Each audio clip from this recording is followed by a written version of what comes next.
Bien, comenzamos a grabar la dinámica de la Parasha 43. Se titula Más 6, etapas, y el capítulo 13, el libro Shoftim, jueces. Antes de comenzar, vamos a recitar la bendición. Bendito eres tú, oh Creador, Rey del universo, Creador de los cielos y la tierra, que das entendimiento y sabiduría para guardar tu ley y entenderla de todo corazón. Bendito eres tú, oh Adonai, Dador de la vida, la cual tu justicia es justicia eterna y tu Torah la misma verdad. Baruch Hashem Adonai Olam, bendito sea el nombre de nuestro Señor por siempre. Amén, bien. Amén, bien, amén. Bien, primera ronda estará dando un resumen de la Parasha 46. Si alguien quiere abordar algo más, lo puede hacer, además de las haftarah. Y la segunda ronda continuaremos con el resumen del libro Shoftim, capítulo 3. El pueblo sale caminando de Egipto hacia la tierra prometida, pero ¿de quién depende para llegar a la tierra prometida? Pues depende del pueblo, claro. Del creador, obviamente, el creador es quien lo dirige, pero depende también del pueblo. Del pueblo depende cuán rápido lleguen, cuánto se van a demorar, y así un sinnúmero de cosas. Vemos muchos avances, pero también muchos fracasos. Y todo esto son a causa del mismo hombre, por no seguir instrucciones. Y la ignorancia y el orgullo son uno de los peores males destructivos para el mismo ser humano y para la misma humanidad. En un comienzo, se resumen los viajes que tuvo el pueblo. Estos viajes están escritos aquí en la Torah y no en otro libro. Aquí nos damos cuenta de que todo estaba escrito para no olvidarse. Y una supuestamente Torah oral, pues nunca existió. ¿Por qué es que nunca se da a demostrar un inicio de esta? Sino que todo lo contrario, todo está escrito. Vemos las instrucciones cuando entran a la tierra, o sea, que cuando vayan a entrar a la tierra, unas instrucciones dadas. Todo este camino en el desierto fueron instrucciones dadas para cuando estuvieran en la tierra, lo cual el pueblo pues debía hacer cuando estuvieran allí. Una de las primeras cosas es expulsar a estos moradores, y dice aquí, en el 55 al 56 del capítulo 33, si no expulsan de la presencia de ustedes a los habitantes de la tierra, los que dejen con vida serán para ustedes como astilla en los ojos y como espina en los costados. Ellos los hostigarán en la tierra en la que ustedes vivirán. Entonces, lo que tenía pensado en hacerle a ellos, se lo haré a ustedes. Entonces vemos que esto se cumple en Shoftim 2. Shoftim 2, el emisario pues se levanta y le habla al pueblo y le da prácticamente estas mismas palabras, se las vuelve y se las repite. Seguimos con los límites de la tierra de Israel. Una vez el pueblo entra en posesión, repartición de la tierra y los líderes de cada tribu. Seguimos viendo las ciudades de los levitas y las ciudades de refugio. Los levitas debían de vivir en las ciudades de cada tribu. Las tribus necesitaban de los levitas para el sustento sacerdotal y del mismo pueblo. Así que los levitas son como que la conexión del pueblo con los sacerdotes. Esta parte es como que es bien importante tenerla presente. Vemos las ciudades de refugio por un crimen involuntario, sobre asesinatos y homicidios involuntarios. Algo interesante es que si alguien no tenía la intención de asesinar a alguien y lo mata por accidente, claro, estos deberán de presentarse delante del Tribunal de Justicia, el sumo sacerdote, y sabiendo que fue por accidente, el sacerdote envía a la víctima a las ciudades de refugio, y no puede salir de estas ciudades de refugio hasta que el sacerdote principal muera. Si sale por su cuenta y el sumo sacerdote no ha muerto, si el vengador lo encuentra fuera de la ciudad de refugio y lo mata, será absuelto de culpa porque no cumplió de no salir de la ciudad de refugio, ya que el sumo sacerdote no había muerto. Así que una vez el sumo sacerdote muera, puede regresar a su tierra sin ser vengado. Esta es una ley perpetua, así que para mí esto es algo bien interesante. Yo esta acción por ley, el sumo sacerdote pues como que toma esta sentencia, estos casos delicados, y absuelve toda culpa a la víctima de su inocencia. Es por eso que se dice que el sumo sacerdote lleva la corona de la consagración del Creador, y estas acciones se deben de llevar bajo un juicio de rectitud. No impurifiquen la tierra que el Creador nos entrega por heredad, pues como ésta se impurifica. Pues lo dice aquí. No condenen con asesinatos a la tierra en la que se encuentran. Es la sangre de los asesinatos la que condena la tierra. La sangre derramada en la tierra por asesinato solo recibe expiación por la sangre del asesino. No impurifiquen la tierra en la que ustedes viven y en la que yo habito, pues yo, el Creador, habito entre el pueblo de Israel. O sea, en otras palabras, para que el Creador habite entre nosotros, debemos siempre debe haber pureza. La pureza de la tierra debe ser seguida bajo estos ejemplos que el Creador nos da. Es por eso que toda instrucción debemos de seguir al pie de la letra cuando nos encontremos en la tierra y, claro, fuera de la tierra. Hay unos mandamientos que debemos de seguir. Pero en el caso de la tierra, pues esto es la tierra de Israel. Los casamientos entre diferentes tribus no es la norma, ya que podrá traspasar la herencia de los padres de una tribu a la otra. Es por eso que lo ideal y lo justo es que se casen entre la misma tribu.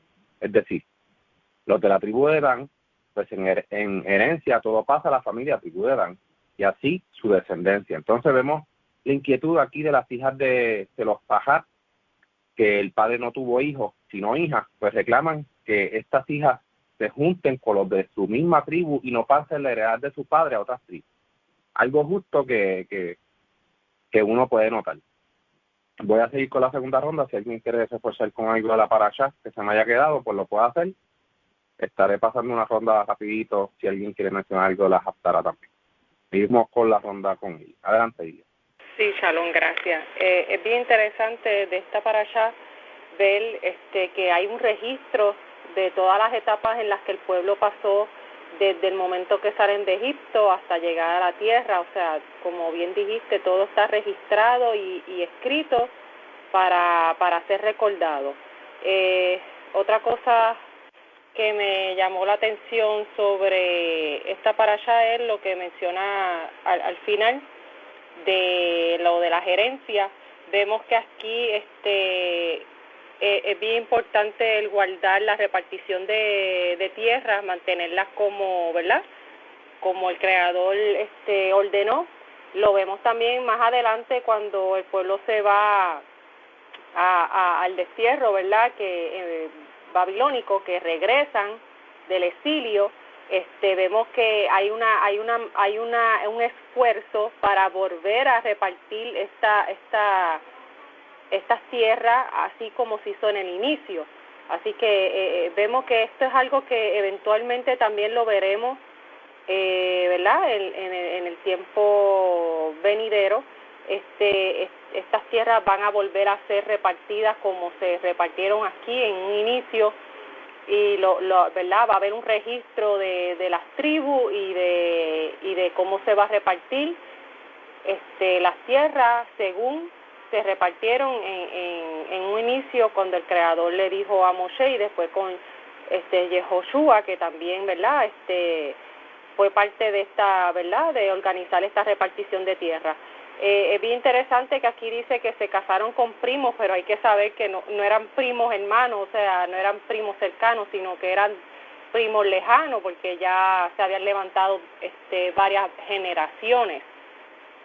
Entonces vemos que el propósito de que se mantuvieran, ¿verdad?, casándose entre tribus, o sea, dentro de la misma tribu, era para eso mismo, para que esa repartición de tierra eventualmente no cambiara, sino que se mantuviera igual. Es bien interesante que las mujeres, ¿verdad?, están de acuerdo con lo estipulado por el Creador. Ellas aceptan lo que el Creador envía a decir y se casan con, ¿verdad?, me refiero a las hijas de Sephora, que ellas hacen lo que el Creador le habló a Moshe, y todas se casan con, ¿verdad?, con hombres dentro de la tribu, para que entonces esa herencia de su padre quede ahí en la tribu. Otra cosa que me llamó mucho la atención de esta parasha es lo de el escape de las tierras, ¿verdad? Vemos que primeramente el creador da unas leyes que se supone que son para cuidarse. Voy a dar un ejemplo de ella. Hay una ley, ¿verdad?, un estatuto de la Torah, donde dice que si tú tienes una casa y tu casa tiene alero, o sea, tiene un techo arriba o tiene un nivel adicional arriba, tú debes de poner en el segundo nivel como un barandal, o sea, como proteger de que cualquiera que se trepe a tu propiedad no se vaya a caer. También pasa con los animales. Si tú tienes un animal que es agresivo o etcétera, etcétera, debes tener ese animal cercado para que no se escape y cause ningún daño. Pues cuando vemos, el Creador lo que quiere es que nosotros utilicemos la prudencia, que usemos sentido común para protegernos nosotros y a los demás. ¿Para qué? Para evitar accidentes. Pero sabemos que igualmente siempre va a haber accidentes que ocurren porque el Creador así lo permite, ¿verdad? Porque todo lo que pasa es porque así el Creador lo permite. Y entonces el Creador da esta oportunidad a esta persona que sin intención, sin haber tenido alguna riña con esta persona, le causa algún daño por accidente, pues esta persona puede protegerse en estas ciudades, pero con la condición de que se tiene que quedar en esa ciudad, o sea, tiene que tener la prudencia de quedarse allí, seguir lo estipulado para guardar su vida y no ser ignorante en el sentido de arriesgarse a salir de la ciudad sin que el cohense haya fallecido a cuenta de que sabe que está arriesgando su vida, de que el vengador de la víctima tome venganza.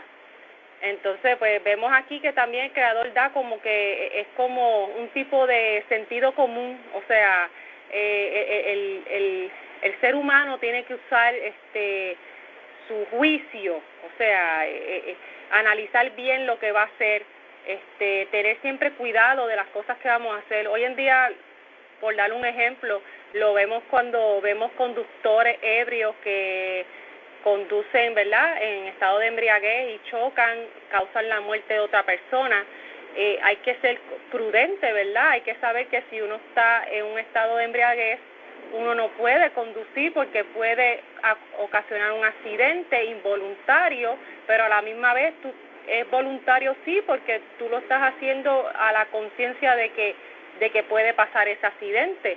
Y entonces pues vemos que hoy en día podemos aplicar esto en nuestro diario vivir y siempre cuidarnos de no cometer actos que nos lleven a costarle la vida a otros.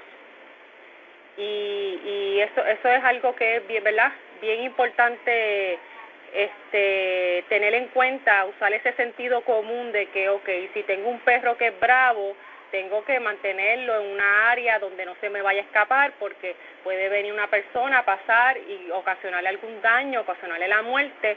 Entonces, todas esas cosas son responsabilidades. O sea, el Creador nos enseña a nosotros vemos durante todas las cosas que se leen en la Torah, vemos que el Creador prepara al pueblo para que el pueblo aprenda a ser responsable, se responsabilice para que sea un pueblo que prácticamente estas leyes son para que el pueblo fuera un pueblo de ejemplo para las naciones, un pueblo que las naciones dijeran, wow, qué leyes están siguiendo este pueblo tan maravillosa, unas leyes llenas de sabiduría. Se supone que el pueblo, si seguía la ley, iba a ser un pueblo envidiable, porque son unas leyes que uno dice, wow, o sea, son leyes perfectas.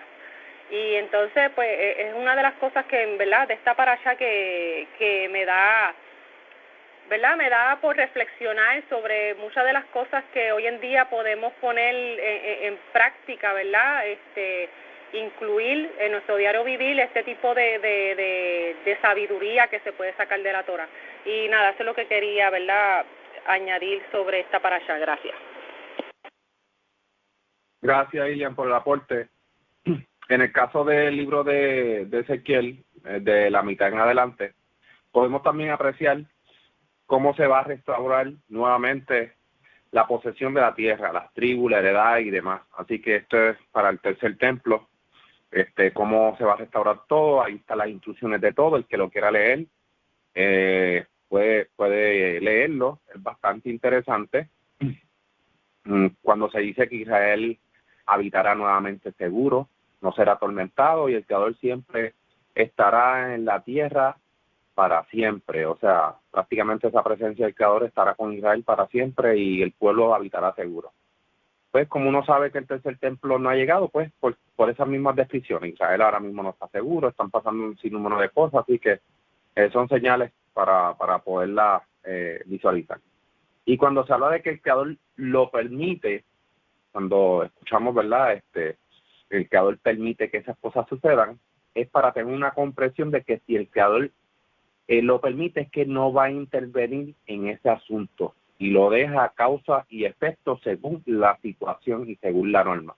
Muchas veces nos preguntamos, el Creador permite que eso pase, no es que él está diciendo que eso pase, no, sino que deja que eso pase para que cree una causa y un efecto en base a la justicia de lo que suceda. Todo depende qué tipo de persona sea, pues si una persona temerosa del Creador, pues va a haber una consecuencia diferente a una persona a lo mejor de la calle, una persona que no sigue pues el código de ley que el Creador estableció para su pueblo y para el mundo.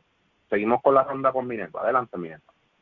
Pues mira, esta paracha bien interesante, es bien transformadora, porque no solamente se habla de los viajes, sino cuando ellos terminan esta jornada de viajes, ¿qué ocurre al llegar a la tierra?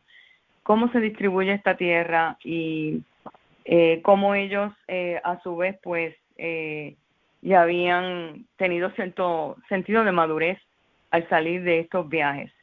Pues realmente estos viajes representan realmente el peregrinaje humano realmente. Como que nos vemos reflejados en el pueblo de Israel como las jornadas de vida de cada individuo que sigue la Torá. Partimos de Egipto, obviamente. Egipto representa, que Cristo en Mitzrayim, representa una restricción. Pues al salir de Egipto es el primer paso hacia una teshuvá. Pero salimos de Egipto, hacemos teshuvá, ¿y qué hacemos? Pues entonces tenemos que partir hacia esta jornada que está siendo orquestada realmente por el Creador. ¿Para qué? Para beneficio y sacar lo mejor. Es como pulir esa piedra que sale de Egipto, pulirla para dar esa luz a las naciones, que vendría siendo el propósito, el objetivo del pueblo de Israel hacia las naciones. Pues estos viajes o estas jornadas se representan más bien como un tipo de peregrinación, porque fíjense en que especifica cada uno, fueron 42 campamentos en los cuales el pueblo de Israel peregrinó, y específicamente dice los nombres de cada uno cuando parten de ese lugar y acampan. No solamente partimos, específicamente cuando dice partir, salir, implica realmente salir de un ciclo que estabas anteriormente. Entras a algo nuevo que va a ser el eterno en nuestra vida, y entonces ahí acampas. ¿Por qué la Torah enfatiza tanto lo de acampar? Porque en ese encampamiento hay un aprendizaje, en ese acampamiento hay unas experiencias. Muchos de ellos eran más largos, otros eran más cortos, dependiendo del aprendizaje y lo que el pueblo estaba madurando espiritualmente. Pero siempre hubo un denominador común, y no fue el pueblo más bien, sino que el denominador común es que el Creador siempre estuvo con ellos, estuvo su luz brillando en medio de ellos, y muchos de estos campamentos ellos no lo percibieron o sintieron miedo. Por eso cada uno con los nombres de los campamentos representan la experiencia vivida específica por el pueblo. Entonces, ese denominador común, el Creador sobrenaturalmente estuvo con ellos, aunque no percibido por muchos de acuerdo a la generación. Pero habían unos descensos en algunos campamentos y otros ascensos. Es como decir un zigzag, up and down, pero sin embargo completaron ese ciclo hasta llegar a la tierra prometida.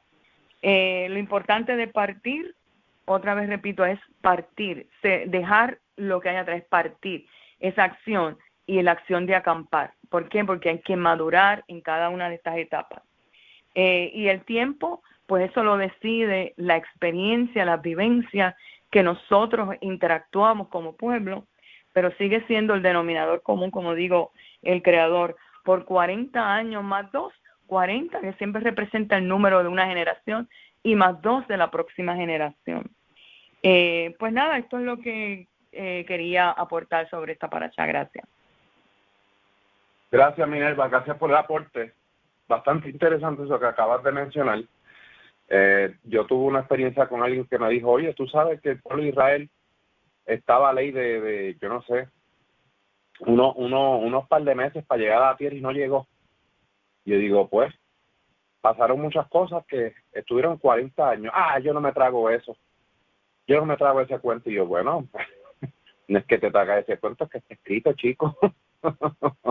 Está escrito lo que pasó, y muchas de esas fue para enseñar al pueblo. El pueblo no estaba como que muy maduro, es decir, para entrar, para poseer la tierra, y aún así, cuando entraron, pues ya sabemos la historia, todas las cosas que pasaron. Cuando muere este gran líder, Yehoshua, y estos ancianos que estaban con él, que el pueblo vuelve y se descarrila. Así que el pueblo, como que uno dice, wow, el pueblo necesitaba realmente una guía, necesitaban un líder que estuviera ahí dirigiéndolo constantemente. Bueno, pues seguimos entonces. Voy a seguir con el capítulo 13 de Shoftim. Lo voy a leer. Sé que habíamos quedado en que lo iba a leer, y de ahí pues se sacaban ciertos puntos de comprensión. Los israelitas volvieron a hacer lo que era ofensivo para el Creador, y el Creador los entregó en manos de los filisteos por 40 años. Había cierto hombre de Zorá, de la familia de Dan, que se llamaba Manoa. Su esposa era estéril y no había tenido hijos. Un mensajero del Creador se le apareció a la mujer y le dijo, tú eres estéril y no tienes hijos, pero concebirás y tendrás un hijo. Ahora ten cuidado de no tomar vino ni ningún otro intoxicante, ni comas nada inmundo, porque vas a concebir a tener un hijo, que no se pase navaja por su cabeza. El muchacho va a ser un nazareo para Elohim Nazir, desde el vientre. Él será el primero en liberar a Israel de los filisteos. La mujer fue y se lo dijo a su esposo. Un hombre de Elohim vino a mí, parecía un mensajero de Elohim, muy impresionante. No le pregunté de dónde era ni me dijo su nombre. Me dijo, vas a concebir a tener un hijo, no bebas vino ni ningún otro intoxicante y ni comas nada inmundo, impuro, que el muchacho va a ser un nazir para el Creador desde el vientre hasta el día en que muera. Manoa le rogó al Creador, por favor, que el hombre de Elohim que enviaste venga a nosotros otra vez y que nos enseñe cómo actuar con el niño que va a nacer. Y el Creador respondió a la petición de Manoa. El mensajero del Creador vino donde la mujer otra vez. Ella estaba sentada en el campo y su esposo Manoa no estaba con ella. La mujer corrió deprisa a decírselo y le dijo, el hombre que vino a mí antes se me acaba de aparecer. Manoa siguió prontamente a su esposa, llegó donde el hombre y le preguntó, ¿usted es el hombre que le habló a mi esposa? Y él contestó, sí, yo soy. Entonces Manoa dijo, que se cumplan pronto tus palabras. ¿Qué reglas debemos de observar por el niño? El mensajero del Creador le dijo a Manoa, la mujer debe abstenerse de todas las cosas contra las que le advertí. No debe de comer nada que venga de la vid, ni beber ni vino, ni embriagarse, ni comer nada impuro. Debe observar todo lo que le mandé. Manoa le dijo al mensajero del Creador, permítame que le retengamos y le preparemos un cabrito. Pero el mensajero del Creador le dijo a Manoa, si me detienes, no comeré tu alimento, y si me presentas una ofrenda quemada, preséntasela al Creador. Es que Manoa no sabía pues que este mensajero venía de parte del Creador. Así que Manoa le dijo al mensajero del Creador, ¿cómo se llama usted? Quisiéramos honrarlo para cuando se cumplan sus palabras. Y el mensajero le dijo, ¿acaso mi nombre es formidable? Manoa tomó el cabrito y la ofrenda de comida y se lo presentó sobre la roca al Creador. Y sucedió algo interesante mientras Manoa y su esposa miraban. Mientras las llamas subían del altar hacia el cielo, el mensajero del Creador subió en llamas del altar. Mientras Manoah y su esposa miraban, se arrojaron con el rostro al suelo. El mensajero del Creador nunca volvió a aparecérseles a Manoah y a su esposa. Manoah se dio cuenta entonces de que había sido un mensajero del Creador. Y Manoah le dijo a su esposa, seguramente moriremos, porque hemos visto a un ser del Creador. Pero su esposa le dijo, si el Creador hubiera querido quitarnos la vida, no nos habría aceptado una ofrenda quemada y una ofrenda de comida, ni nos habría dejado ver todas estas cosas y no nos habría hecho semejante anuncio. La mujer tuvo un hijo y le llamó Shimshon. El muchacho creció y el Creador lo bendijo. Y el Espíritu del Creador lo movió primeramente en el campamento de Dan, entre Torah y Estajol. Varios puntos interesantes de esta lectura y de enfoque. Aquí comienza con la historia de Shimshon o Sansón. Este viene de la tribu de Dan. Dan significa quien juzga. Fue el primero en librar a Israel de los filisteos o filisteos luego de 40 años. Fíjense que el emisario se le aparece a la mujer primero y esta luego va donde su esposo, Manoah, y este mensajero le envía palabra al Creador, más bien unas instrucciones. Ella era estéril y no podía dar hijos. Así que nada más con eso. Una de las instrucciones que iba a ser un nazareo desde el vientre hasta que muera. Y ya hemos leído qué significa un nazir. Lo dejaré por si alguien quiere abundar un poquito más en esto, leer nuevamente el significado. Otro dato interesante es que Manoah en un comienzo, luego de verlo, no pensó que era un emisario enviado del Creador hasta que lo observa y se juntamente con la ofrenda quemada y este desaparece y no lo vuelve a ver más. Miren, el Creador hace según lo que pues, él demande hacer con su pueblo para librarlo, y lo que vemos aquí son relatos misteriosos que suceden porque ameritaba que esto pasara para librar a Israel. ¿Por qué Manoah y su esposa? Pues el Creador lo escoge por su corazón. Recordemos pues que el Creador escudriña los corazones y hace según la misericordia con su pueblo. Algo bien curioso es que Manoah pregunta por el nombre de este emisario para honrarlo. Cuando pasen estas cosas, a lo que el emisario responde en otras palabras, ¿acaso mi nombre es formidable? Es decir, ya te dije que todo lo que hicieras lo vas a ofrecer al Creador y estás preguntando por mi nombre, ¿en serio? Los nombres de los emisarios no son importantes porque vienen o estos llegan con un propósito.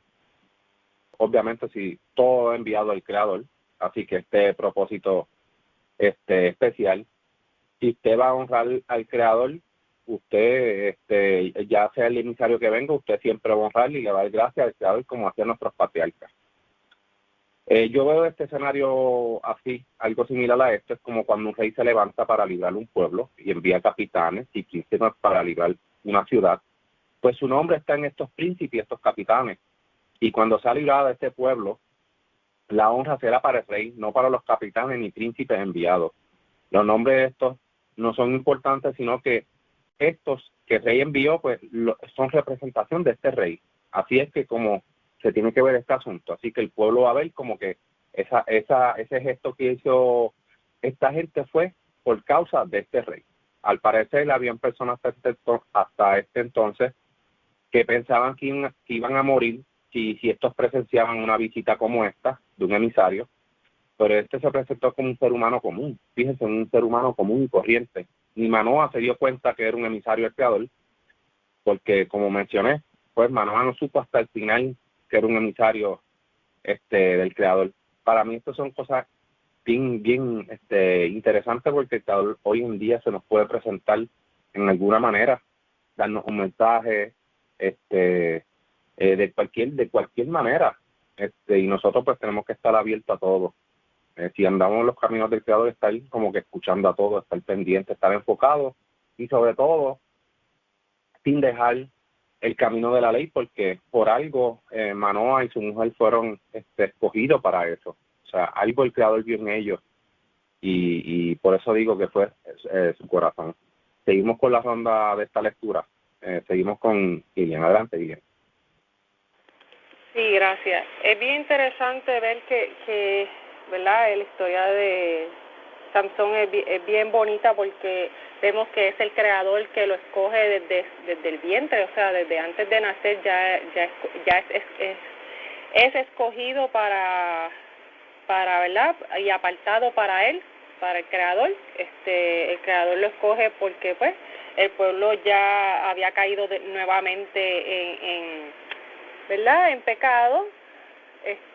Vemos aquí algo que mencionó ahorita Minerva, de los 40 años, vemos que aquí empieza también igual, que había pasado 40 años y el pueblo de Israel volvió de nuevo a hacer lo malo.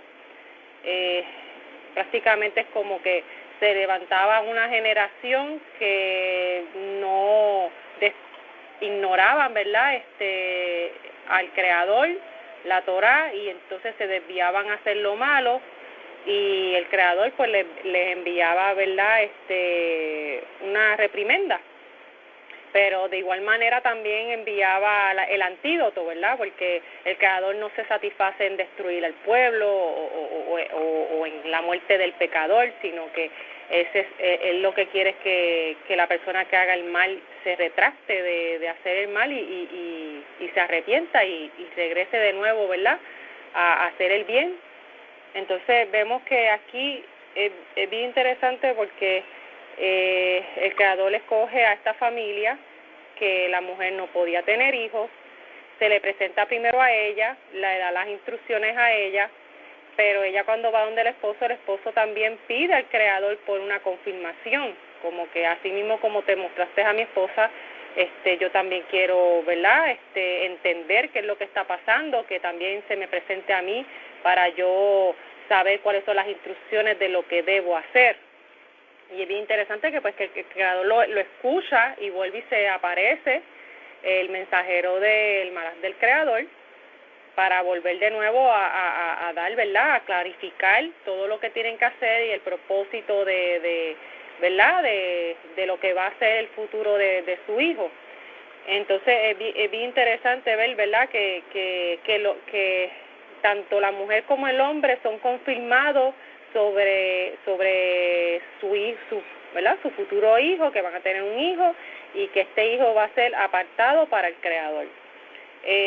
Vemos que se menciona ¿verdad?, el malaj del Creador le menciona a par de las leyes que tiene que seguir, que esas leyes también estas leyes las puede hacer también un hombre o una mujer que por voluntad propia, ¿verdad?, que decida hacerlo.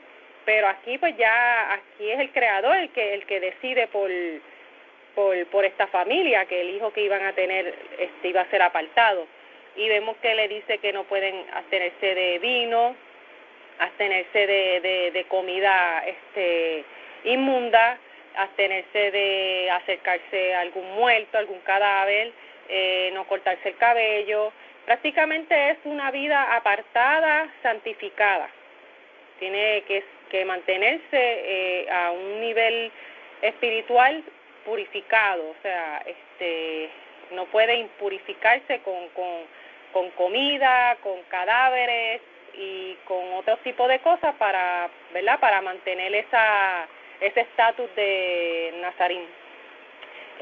Otra cosa que me llama mucho la atención, que bien tú mencionaste, es que ellos, ¿verdad?, el esposo de esta mujer, esta familia, ellos pretenden hacer un sacrificio a nombre, le preguntan en nombre del malaj y para ofrecer ofrenda, y el malaj le dice, pero ¿acaso soy yo, quién soy yo para que ustedes me estén ofreciendo ofrenda? O sea, las ofrendas siempre deben ser dirigidas hacia el Creador y no a más nadie. Entonces aquí vemos también que los malaj, los mensajeros del Creador, están exactamente claros de cuál es su función. Ellos no tienen voluntad propia y ellos todos se deben a la voluntad del Creador. Y ellos tienen un oficio, tienen ¿verdad?,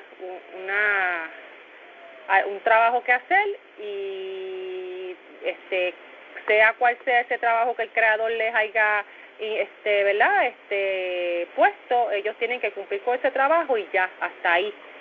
Y es bien interesante, ¿verdad?, ver que este malaj pues le dice, le habla de esta manera a ellos, como que si vas a hacer algún sacrificio, que sea a nombre del Creador. dirigido a él, porque la palabra que yo te estoy dando no es mía, sino es el Creador mismo que te está hablando. Y entonces pues ellos se dan cuenta de que sí, precisamente ese Malá es la representación del Creador en la tierra, y que precisamente la palabra del Malá es palabra del Creador mismo. Entonces es como si se le hubiera presentado el mismo Creador. Y es por eso que ellos pues dicen ciertamente hemos de morir, porque hemos presenciado como si fuera el Creador mismo, pero la mujer le dice no, si fuera así estuviéramos ya muertos, sino que lo que tenemos que hacer es ser obedientes a la instrucción que se nos fue dada.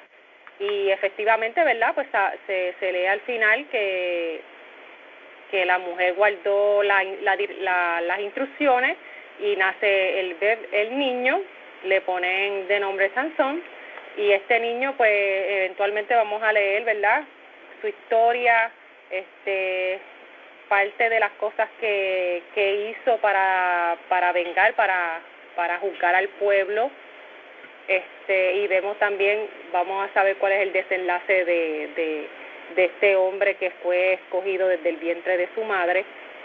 Y nada, eso es como que más lo que puedo, ¿verdad?, mencionar hasta ahora, porque esto no se acaba aquí, o sea, este es el comienzo de este relato, y es un relato que es bien bonito, y un relato que da a reflexionar sobre lo que mencionaste, sobre los emisarios, que hay personas que quieren rendirle culto a emisarios, quieren rendirle culto a otras cosas, y el Creador no mandó a nada de eso. Hay otras personas también que creen que los emisarios tienen voluntad propia y que pueden decidir por ellos mismos, y que incluso hay emisarios que se van en contra del Creador, cosa que eso no es así. Jamás en el Tanaj se habla de cosas semejantes. Eso es en contra de lo que la Torá y el Tanaj enseñan, y aquí vemos un vivo ejemplo, ¿verdad?, de eso, o sea que es como una afirmación de que los emisarios no tienen voluntad propia. Los emisarios todos son instrumento del Creador para poder comunicarse con nosotros, porque ningún hombre puede soportar la presencia del Creador. Entonces pues el Creador tiene a sus emisarios, que son por decirlo así, los mensajeros, los intermediarios para enviar un mensaje entre el hombre y el Creador. Pero sabemos también que el Creador también se comunicó con Moshe personalmente, que fue con el único, ¿verdad?, que hasta el momento se comunicó él personalmente con él.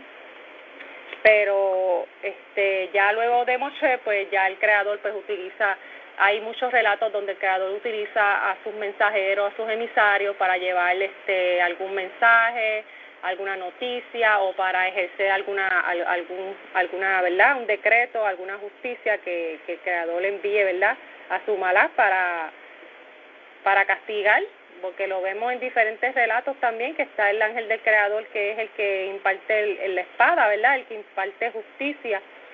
Y es bien interesante, ¿verdad?, ver que por eso se le llama también al Creador el Creador de los ejércitos, el ejército de los cielos. O sea, que el Creador tiene un ejército de emisarios que todos hacen una función, y todos están sujetos a la voluntad de Él. Y nada, eso es lo que quería, ¿verdad?, mencionar sobre esta lectura. Gracias. Gracias, Ilian, gracias por el aporte. Y entiendo yo que cualquiera también puede ser un enviado del Creador o sea, el Creador lo puede seleccionar a usted como un enviado para otra persona. Miren el caso de Moshe, cuando Moshe está en la discusión con el Creador de que él era tartamudo, que él tenía problemas del habla, dice, no, yo te envío a tu hermano Aarón. O sea, que cuando te pondrás feliz de verte. O sea, como que el Creador también le puso a Moshe, a Aarón, tú sabes, que fue un enviado también. Y el Creador puede enviarnos a personas Él levanta una nación contra otra nación, o sea, él mismo levanta una nación contra otra nación, él mismo levantó a Rey de Babel, él mismo, o sea, que para el creador nada es imposible, o sea, él puede levantar una persona, ir allá y darle una amonestación a usted y usted dice, oye, pero yo estoy tranquilo, ¿qué ha pasado? Usted no sabe si el creador levantó el corazón de esa persona para ir en contra de usted, es usted para atormentarlo, son muchas situaciones y en estos planes del creador hay muchos misterios, no es bueno uno indagar en esos misterios, pero es bueno tener presente estos pequeños detalles porque nos ayudan a nosotros a entender las grandezas del creador en su pueblo. Seguimos con la ronda con Minerva. Adelante, Minerva. Sí, aquí en este capítulo, bien interesante porque han pasado 40 años, aparentemente ya otra vez vuelve el pueblo y digo yo como que dio un bajón de nuevo. Entonces, porque dice, volvieron a hacer lo malo delante del Eterno. Y aquí, una vez hacen lo malo, el Eterno los entrega en manos de los Pelistín, 40 años. Entonces, ya la historia de aquí, de este hombre llamado Manoa y su mujer, que también que ella era estéril, y nunca había dado a luz.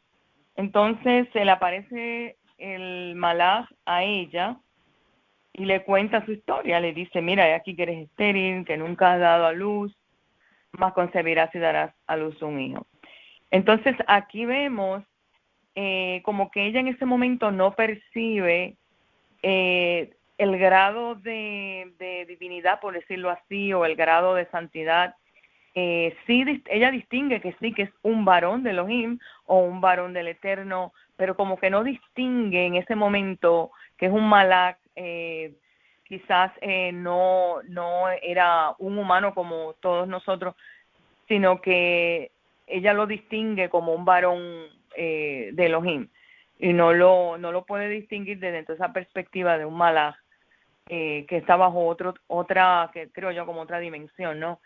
Entonces ella, ahí le dice él que concebirá y dará oído y navaja no ha de pasar nunca por su cabeza porque el niño iba a ser nazareo consagrado desde el vientre y comenzará a librar a Israel de mano de los Pelistín.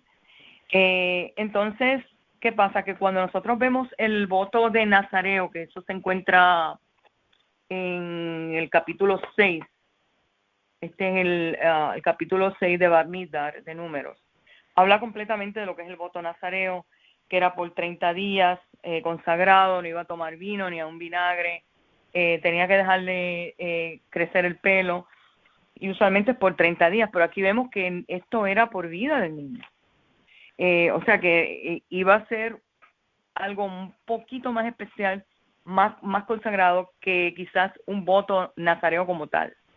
Entonces a esto pues ella le cuenta a su marido y el marido en este momento él no percibe que es un malak todavía. Se ve a través de lo que leemos porque él le hace la pregunta, ¿cuándo se cumplirán estas palabras y cuál ha de ser el régimen del muchacho y qué se le ha de hacer? Le está preguntando cuál es el plan. Y el ángel le contesta lo que le dije a la mujer, ella se guardará y todo lo que produce la vida. O sea, vuelve y repite, digo yo, el patrón o el programa o el protocolo que este niño iba a seguir. Entonces, y él lo invita como a quedarse. ¿Cuál es tu nombre para hacer una cena? Y entonces ahí en estos momentos que él dice, no conoces este nombre. Me imagino que entonces el impacto de él dice, wow. Pero hasta este momento, cuando él le pregunta cuál es tu nombre, para que al cumplirse tus palabras te honremos. Dice que el ángel del Eterno le contestó, ¿por qué preguntas mi nombre, siendo el nombre oculto? Entonces ahí toma el cabrito, hace una ofrenda vegetal correspondiente sobre la peña, y entonces, y ahí fue cuando iba subiendo la llama del altar hacia el cielo, porque él estaba haciendo el sacrificio. Dice que subió también el ángel, el malaj del Eterno, con la llama del altar. O sea que aquí vemos entonces la otra dimensión no humana de lo que sería el malaj en este momento. Y ahí él se percata. ¿Por qué? Porque dice, y cuando Manoah y su mujer lo vieron, se postraron a tierra sobre sus rostros, mas no volvió más el ángel del Eterno a mostrarse a Manoah. Y su mujer entonces supo Manoah que era un malaj del Eterno. O sea, que en todos estos que toda esta interacción con este varón, no pudo percatarse, no pudo distinguir lo que a mis ojos puede verse que él estaba vestido como humano, como ellos, posiblemente se veía como un varón, quizás como un naví, como un profeta, pero ellos no distinguieron la dimensión de lo que estaba pasando, como que venía directamente como un malá. Entonces, por eso es cuando lo vieron, ellos se asustaron y dice, si quisiera el Eterno matarnos, no hubiera aceptado de nuestra mano holocausto y oblación. O sea, tuvieron como cierto temor, wow, entonces hemos visto el malá, que hemos de morir. Pero vemos que no le pasó nada, obviamente, porque para eso él vino, para hacerle entender el propósito del niño que iban a hacer. Pero dice que ella dio a luz a su hijo y le llamó su nombre Shimshon. Creció el joven y lo bendijo el Eterno, y comenzó el Espíritu del Eterno a impulsarlo en Mahanedan, entre Zorá y Eshtaol. O sea, vemos aquí cómo se cumple la palabra del malaj, y vemos aquí entonces la trayectoria de Samson. O sea, vemos cómo este niño fue desde un principio planeado, digo yo. Y entonces esto nos trae a la mente también muchas veces nuestros hijos, cómo siempre hay un plan del Eterno en cada uno de nuestros hijos, y cómo usualmente la mujer que lleva la criatura en el vientre percibe ese plan espiritualmente, muchas veces hasta el nombre lo percibe, y ella se lo comunica al esposo. Es bien bonito cómo estas cosas espirituales, todavía hoy en día nosotros podemos trastocar estas cosas a través de nuestro diario vivir, de nuestros hijos. Y pues todas estas cosas, digo yo, que están en la Torá, no que pasaron como un libro de historia, sino que realmente se revive en ciertas etapas de nuestra vida. Pues nada, esto es lo que quería compartir del libro, de este capítulo. Gracias. Gracias, Minerva. Totalmente de acuerdo con lo que acabas de mencionar. Es algo bien maravilloso, algo bien bonito. Y fíjense, el emisario del Creador se presentó 2 veces, y las 2 veces se le presentó a la mujer. Incluso en la segunda, cuando Manoah clama al Creador, esta segunda se le aparece nuevamente a su esposa. O sea, no se le apareció a él. Ella tuvo que coger donde él a buscarlo, a decirle, mira, se me volvió a aparecer, o sea, la persona que se me apareció en un principio. O sea, vemos un escenario que el Creador no siempre se le aparece al hombre. O sea, muchas veces estamos acostumbrados a ver estas personas que no entienden mucho la escritura, que la escritura es machista, todo el hombre, no. Aquí hay una equidad de justicia. El que haga las cosas rectas, pues el Creador lo va a prosperar, lo va a bendecir. Incluso aquí vemos que las instrucciones se le dio a la mujer. El emisario se le aparece a la mujer, y el emisario le da las instrucciones a la mujer. Entonces, una vez ella le cuenta al esposo, pues el esposo también quiere una confirmación, como se ha mencionado, como mi señora comentó. Pero es algo bien interesante. O sea, la mujer también puede presenciar estas cosas, y no solamente el hombre. Lo que pasa es que estamos acostumbrados al hombre. El hombre sí, la simiente del hombre es bien importante, pero el Creador también puede levantar jueces, mujeres, como lo hemos leído anteriormente en este mismo libro de Shoftim. Otra cosa interesante es que lo del varón, como mencionó Minerva, también a los profetas se le llamaban como que varón del Creador. Es un varón del Creador. O sea, ¿por qué? Porque venían a dictaminar palabra del Creador. O sea, venían a hablar rectitud. Y suele llamarse a estas personas que siguen estas instrucciones del Creador como que tú eres un varón del Creador. O sea, y sí, a lo mejor ella vio que era un varón del Creador como un profeta, pero no distinguió bien, o tuvo la duda si era un emisario del Creador. O sea, como es que todos somos podemos ser emisarios. A los sacerdotes son como embajadores del Creador, porque también ellos dictaminan palabra aquí en la tierra, y son seres humanos, pero la diferencia es estos emisarios que se pueden transportar, que son, como Minerva pues comentó, estos seres espirituales, seres de luz, que pueden estar aquí, de momento desaparecen de la nada. Así que son datos bien interesantes. Elisha, Yeshayahu, fueron llamados también varones del Creador, o sea, y eran seres humanos. Solo que pues, como dictaminaban la palabra, sentenciaba, todo lo que ellos decían se cumplía, pues me imagino que estas personas humildes, pues podían presenciar eso. Esto es un varón del Creador, o sea, ¿me entiendes? Porque era una palabra recta, una palabra que ellos tomaban como algo certero. ¿Alguien más quiere dar algún aporte? Bueno, pues si no, les deseo a todos, chavo a todos. Chau a todos. Bueno.